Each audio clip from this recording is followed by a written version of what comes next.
स्वागत है आपके अपने YouTube channel NCERT mathematics SJ में। और हम अब तक देख रहे थे क्लास 10th के फर्स्ट चैप्टर रियल नंबर की एक्सरसाइज 1.1 के 4 क्वेश्चन कर चुके हैं और आज हम देखते हैं क्वेश्चन नंबर 5।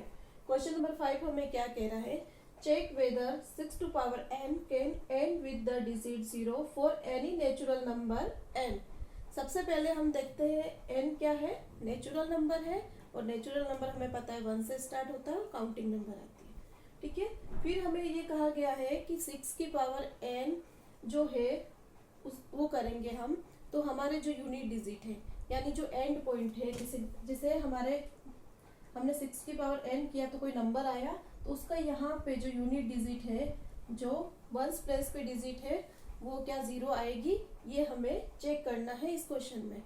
तो सबसे पहले हम ये देखते हैं कि कोई भी नंबर है, उस नंबर में क्या ऐसी चीज हो कि उसका यूनिट डिजिट, उसका लास्ट एंड डिजिट क्या हो, 0 आए।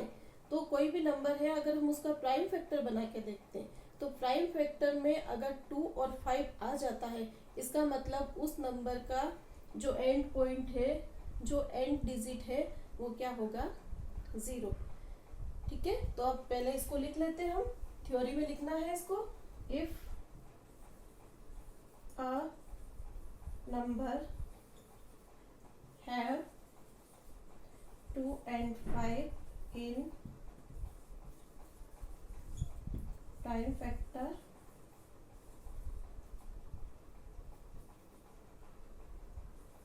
then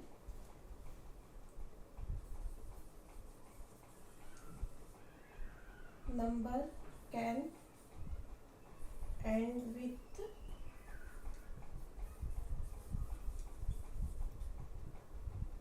digit 0।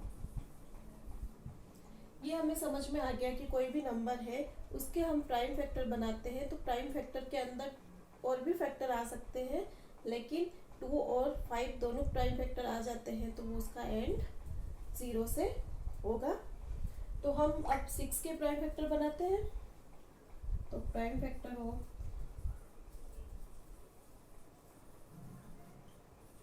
6 equal to 2 multiply 3। हम प्राइम फैक्टर निकालना जानते हैं, तो 6 का प्राइम फैक्टर हम निकालेंगे तो वो क्या आएगा, 2 और 3। तो 6 टू पावर n का क्या आएगा, equal to 2 multiply 3 power n। It means क्या हो गया, 6 to power n equal to 2 to power n multiply 3 to power n, ये हो गया। अब हमारे इसमें देखा हमने कि फैक्टर 5 है, फैक्टर 5 नहीं है, इट मीन्स ये एंड 0 से नहीं होगा और इसके ये प्राइम फैक्टर भी चेंज नहीं होंगे, क्योंकि हमारी फंडामेंटल थ्योरम क्या कहती है कि कोई भी नंबर है उसके फैक्टर यूनिक होते हैं, यानी फैक्टर ऐसा नहीं कि अभी 2 और 3 आए तो कभी 2 और 5 भी आ जाएंगे, ऐसा नहीं होगा। तो 6 के फैक्टर 2 और 3 रहेंगे और 6 टू पावर n करेंगे तब भी 2 की पावर n हो जाएगी और 3 की पावर n हो जाएगी, यानी यही फैक्टर मल्टीपल में चलते रहेंगे। So 6 to power n cannot end with the digit 0. So prime factor of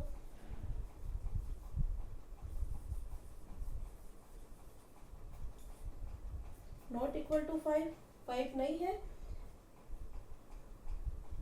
so 6n can not and with the digit 0। अब हम देखते हैं क्वेश्चन नंबर 6 हमें क्या कह रहा है, explain why 7 multiply 11 multiply 13 plus 13 and 7 multiply 6 multiply 5 multiply 4 multiply 3 multiply 2 multiply 1 plus 5 are composite numbers. हमें ये एक्सप्लेन करना है कि दोनों नंबर कंपोजिट नंबर क्यों है।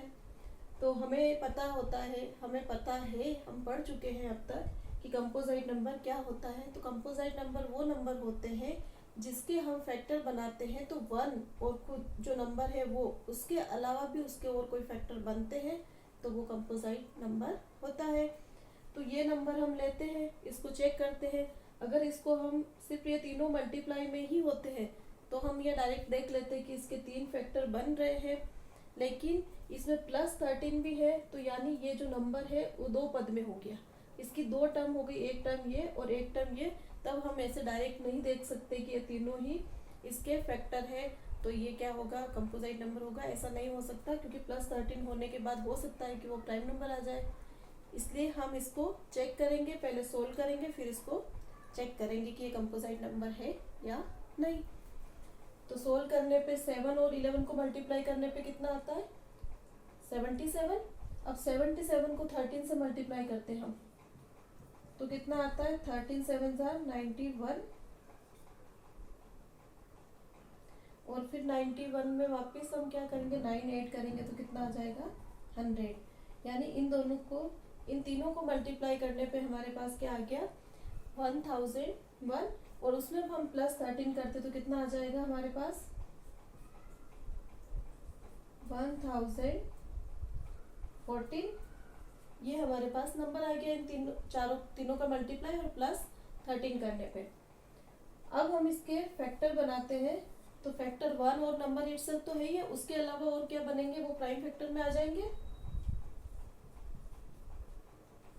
2 5 0 7, अब ये 3 से हो रहा है, 1 6 और 9, 169। ये अब डिवाइड होगा 13 से, 13 टाइम, और 13 से वापस डिवाइड करेंगे तो 1।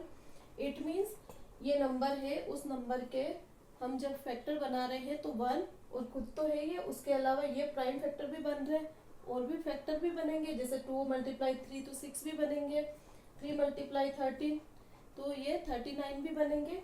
इस तरह इसके ये इतने सारे फैक्टर बन जाएंगे, यानी खुद और 1 के अलावा भी फैक्टर बन रहे हैं। इसका मतलब ये क्या है, कंपोजिट नंबर है। सो ये नंबर तो आगे कंपोजिट है। सो 7 × 11 × 13 + 13 इज कंपोजिट नंबर।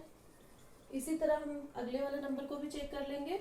इसको मल्टीप्लाई किया तो 42, और इसको मल्टीप्लाई करेंगे तो 120। 120 को मल्टीप्लाई हम कर लेंगे 42 से, इन दोनों को मल्टीप्लाई किया 42, और 1 से लेके 5 तक मल्टीप्लाई किया तो 120, और उसमें हमें +5 करना है, तो कितना आ जाएगा, इसको मल्टीप्लाई करके देख लेते हैं।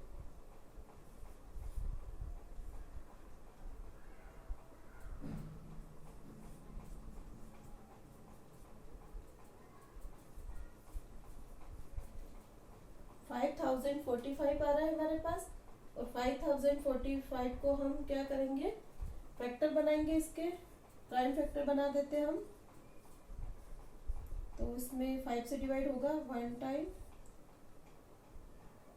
0 9 टाइम, ठीक है, ये बन गया। इट मीन्स जो नंबर है वो खुद, उसके अलावा 1, और उसके अलावा एक फैक्टर ये बन गया है, एक फैक्टर ये बन गया है। इट मीन्स ये नंबर भी क्या है, कंपोजिट नंबर। तो हम लिख देंगे सो मल्टीप्लाई, या फिर ये नंबर लिख दो डायरेक्ट, 5045 इज कंपोजिट नंबर। अब हम देखते हैं क्वेश्चन नंबर 7, जो कि बहुत ही अच्छा क्वेश्चन है। क्वेश्चन क्या कह रहा है हमें कि एक है सोनिया और एक है रवि। वो क्या है, एक स्पोर्ट्स का फील्ड है, ग्राउंड है, उसके चारों तरफ बने हुए सर्कुलर पाथ पे जब वो राउंड लगाते हैं तो सोनिया एक जगह से स्टार्ट करके वापस उसी जगह पे आने में 18 मिनट लेती है, और रवि जब एक ही पॉइंट से स्टार्ट करके वापस उसी पॉइंट पे आने के लिए वो क्या लगाता है, 12 मिनट्स लगाता है, 12 मिनट लगाता है। तो बताओ कि दोनों एक ही पॉइंट से स्टार्ट करके एक ही टाइम पे स्टार्ट करें और एक ही डायरेक्शन में जाते हैं, तो बताओ वो कितने मिनट बाद वापस मिलेंगे दोनों। तो हमें ये कैसे पता करेंगे हम कितने मिनट बाद मिलेंगे, तो हमें पता है यहाँ से स्टार्ट किया, इसने राउंड लगाया, ये भी, तो 12 मिनट रवि पहले आ जाएगा, फिर सान्या स्टार्ट करेगी तो सान्या 18 मिनट्स पे यहाँ आएगा, यहाँ आएगी, और रवि आगे पहुँच जाएगा। और ऐसे चलता रहेगा। तो क्या होगा कि ऐसे राउंड में मल्टीपल्स में चलता रहेगा। एक राउंड किया तो जैसे सान्या का 18 हुआ मिनट्स और रवि का एक राउंड में 12 मिनट्स हुए, फिर 2 राउंड करेगी सान्या, तब उसका कितना हो जाएगा, 18 का डबल 36 मिनट्स हो जाएंगे। और राहुल जब 2 राउंड करेगा तब कितना होगा 24। इसी तरह जब सानिया तीसरा राउंड करेगी तब कितना होगा 54। और रवि जब तीसरा राउंड करेगा तब कितना मिनट्स होगा 36। तो क्या होगा, इस तरह वो राउंड करते जाएंगे, उनके मल्टीपल्स बढ़ते जाएंगे, उनका मिनट्स बढ़ते जाएंगे, टाइम बढ़ता जाएगा। तो हमें वो देखना है, लोवेस्ट टाइम देखना है जिसपे ये दोनों वापिस मिल जाएंगे। तो हमें लोवेस्ट टाइम और वो भी इनका मल्टीपल वाला निकालना है। तो लोवेस्ट कॉमन मल्टीपल निकालना है, इसका मतलब हमें क्या निकालना है, इन दोनों का एलसीएम निकालना है। अब इस क्वेश्चन से हम समझ गए कि इसमें एलसीएम निकालना है। तो हमारे पास दोनों नंबर है, दोनों नंबर का हम एलसीएम निकाल देते हैं। और एलसीएम निकालेंगे तो हमें पता चल जाएगा कि वो कितने मिनट्स बाद वापस मिलेंगे। तो हमारे पास एक 18 मिनट्स है और एक हमारे पास 12 मिनट्स है। इन दोनों का हम एलसीएम निकालेंगे। दोनों 2 से डिवाइड हो रहे हैं, हम कर लेंगे 9 टाइम एंड 6 टाइम। फिर दोनों 2 से डिवाइड नहीं हो रहे लेकिन हम एलसीएम निकाल रहे हैं, तो एक नंबर भी डिवाइड होगा तो करेंगे। तो 6 डिवाइड हो रहा है, 6 को कर लेंगे, 9 को ऐसे ही हम वापस लिख देंगे। 6 को कितने टाइम हो जाएगा 3 टाइम। फिर हम 3 से, अब कोई भी 2 से डिवाइड नहीं हो रहा है लेकिन 3 से दोनों डिवाइड हो रहे हैं, दोनों को कर लेंगे 3 टाइम और 1 टाइम। अब ये तो पूरा कंप्लीट डिवाइड हो गया। अब ये 3 बचा, ये भी 3 से डिवाइड हो जाएगा। तो अब इनका एलसीएम क्या आया 2 multiply 2 multiply 3 multiply 3, 2 multiply 2 4, 4 multiply 3 12, 12 multiply 3 36। यानी 36 मिनट्स बाद ये दोनों वापस क्या होंगे, किसी एक पॉइंट पे मिलेंगे। यही हमारा आंसर है। तो क्या लिखेंगे हम, आफ्टर 36 मिनट्स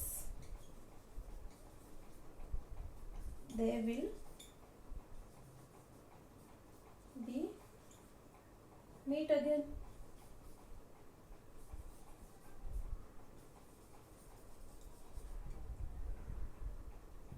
टेंथ क्लास में पढ़ने वाले बच्चे तक ये क्वेश्चंस पहुँचे, वो इन क्वेश्चंस को समझ सके। तो प्लीज़ मेरे चैनल को लाइक, शेयर एंड सब्सक्राइब ज़रूर करें। Thank you.